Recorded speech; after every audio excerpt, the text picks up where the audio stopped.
In AD 68, he stabbed himself in the neck and died.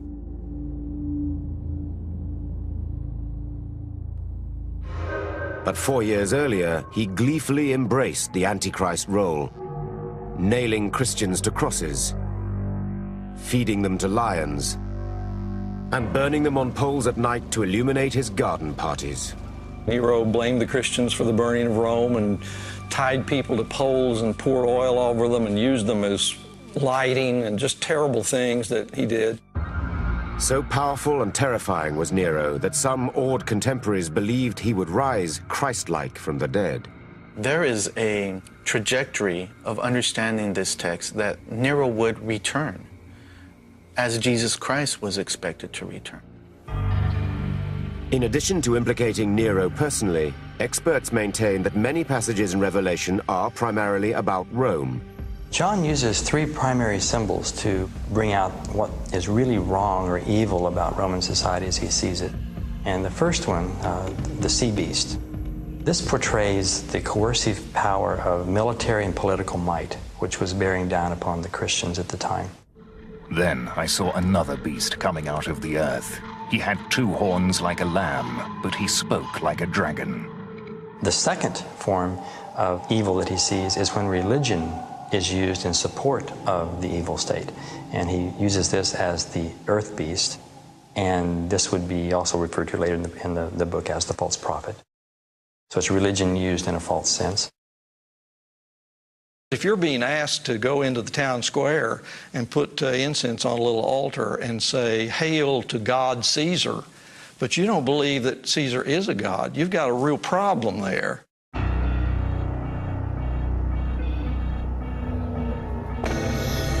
No one could buy or sell unless he had the mark, which is the name of the beast or the number of his name, 666. And then the third form of evil is economic seduction, which obviously that can place a tremendous amount of coercive power upon people. That if you didn't go along with Rome, then you couldn't buy or sell. On some of the official Roman documentation, there may have been imperial slogans that were necessary for doing commerce in antiquity. The number of the beast, 666. Scholars today believe that that's the numeric value for the name Nero Caesar in Greek. It is clearly possible to read Revelation as an indictment of Roman power, or alternatively, as prophetic evidence of a coming Antichrist. But is there a third way to interpret the text? I think Revelation could be understood as presenting us with a deep symbolic contrast between good and evil within ourselves. That is, these kinds of symbols live and ask us to question how good and evil relates to our own activities. What it does tell us is that often in history, the good people have bad things happen to them. But faith says that the right eventually triumphs. But not, apparently, before innumerable victories for the forces of evil scar the face of history. Through the Middle Ages and into modern times, sightings of and crusades against the Antichrist would lead to the slaughter of countless innocent men, women, and children. The term Antichrist has been used throughout history to demonize all manner of people, from popes to presidents to pop stars. It has been a rallying cry and a death knell, triggering passion and unbridled ferocity. And yet Antichrist, perhaps the most highly charged word in the Christian lexicon, is buried deep in the Bible, where it appears only in minor passages and on just a handful of occasions. Probably coming as a surprise to most people, the word Antichrist only appears in about the 2 most obscure books that you can find in the Bible, 1 John and 2 John, 2 very short letters. These letters, or epistles, were written close to the end of the 1st century AD. During this period, Christians were arguing fiercely amongst themselves about whether Jesus, the Son of God, had actually existed as a human being. And every spirit that does not confess that Jesus Christ has come in the flesh is not of God, and this is the spirit of the Antichrist. And he defines them in terms of those who deny the humanity of Jesus. So we can see this writing is against the backdrop of the developing Gnostic version of Christianity. Gnosticism was a religious movement that threatened to split the early Christian church. The epistles of John portray those who do not accept Jesus as the Son of God or as somehow a human form, as somehow representing false doctrine and therefore representing an antichrist figure. But how could the abstract sentiment seen in the epistles of John morph into the absolutely evil, mortal person of the Antichrist?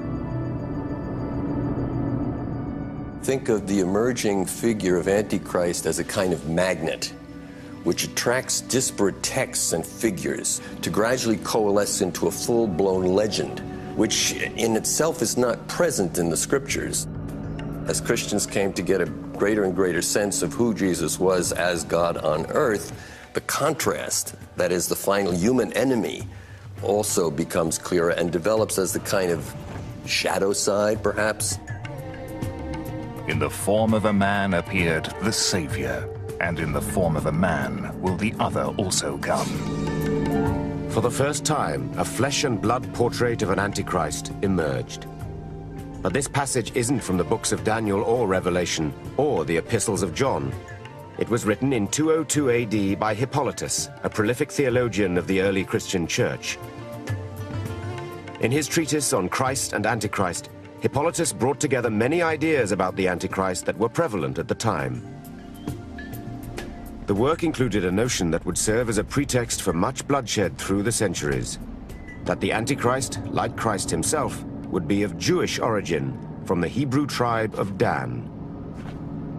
That element, that is Antichrist as a Jew, and it was accepted by the Jews, was one of the elements certainly that was present in much of the pogroms and persecutions of the Jews in later history. During the Crusades, the Antichrist's name was invoked to stir up hatred against both Muslims and Jews. I think the most destructive uses of the Antichrist legend in the course of history have been when Christians have identified the outsiders as, if not Antichrist, at least Antichrist's predecessors, Antichrist's army, etc. This has been evident in persecution of the Jews at numerous times. It's especially evident, of course, in the conflict between Christianity and Islam. During the First Crusade, launched by Pope Urban II in 1095, mobs of peasants, known as the People's Crusade, devastated Jewish settlements along the Rhine. In the conquest of Jerusalem in 1099, there was wholesale slaughter of Muslims and Jews in the city. The apocalyptic element in the Crusades became very, very important. Perhaps even more powerful after the city of Jerusalem is recaptured by the Muslims in the year 1187. The Muslim ruler Saladin's recapture of Jerusalem in 1187 gave rise to arguments that he was the Antichrist.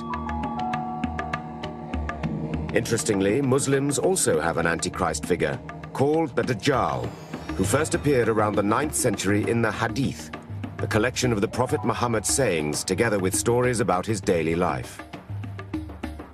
The notion of the one who's not really a Christ, but trying to give an image of being a leader, of being a Messiah. So the word Dajjal itself, of course, means a deceiver in Arabic, or a blatant liar, and it's someone who's a false Messiah. And this notion is also found, of course, in the biblical text. So there is this distinct notion that the idea of Dajjal is directly linked to this idea of the Antichrist. During the Protestant Reformation in the 16th century, the word Antichrist began to be used by Christians against other Christians. Reformers found incumbent upon themselves to justify their break with Catholicism. No easier way was that than to look at the Pope as the feared Antichrist. And for what it's worth, the Pope returned the favor and began to name each of the Protestant reformers as agents of the Antichrist on earth. The power of naming the Antichrist proved to be highly seductive, especially as a form of prophecy. In the mid-16th century, Nostradamus, the famous French physician and seer, wrote enigmatic verses that enthusiastic interpreters insist identify 3 Antichrists. The most famous of Nostradamus' quatrains about Napoleon is Century 8, Quatrain 1.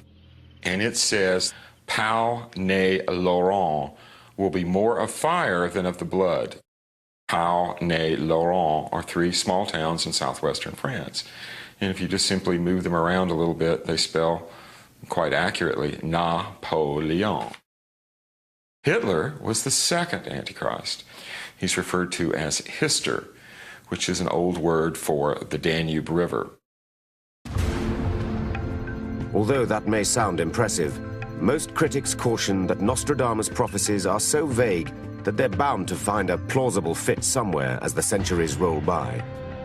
For example, take the quatrain in which Nostradamus identifies the third Antichrist as an evil figure called Mabus. Creative interpreters of the quatrain have claimed that this last Antichrist is everyone from Saddam Hussein to the Russian President Vladimir Putin. There's been a giant tale throughout history of what I call pinning the tail on the Antichrist. And whatever needs to be identified at that moment as the worldly threat for which we rally the troops and have unquestioning opposition to, Antichrist can take that image. But there is a single and pervasive dominant image of the Antichrist today. That of a slick man supposedly of peace, but with an agenda from hell. Some Christians say this image can be found in the Bible. They've been turning it into publishing gold dust for decades. But what is this version of the Antichrist really? A man? A myth?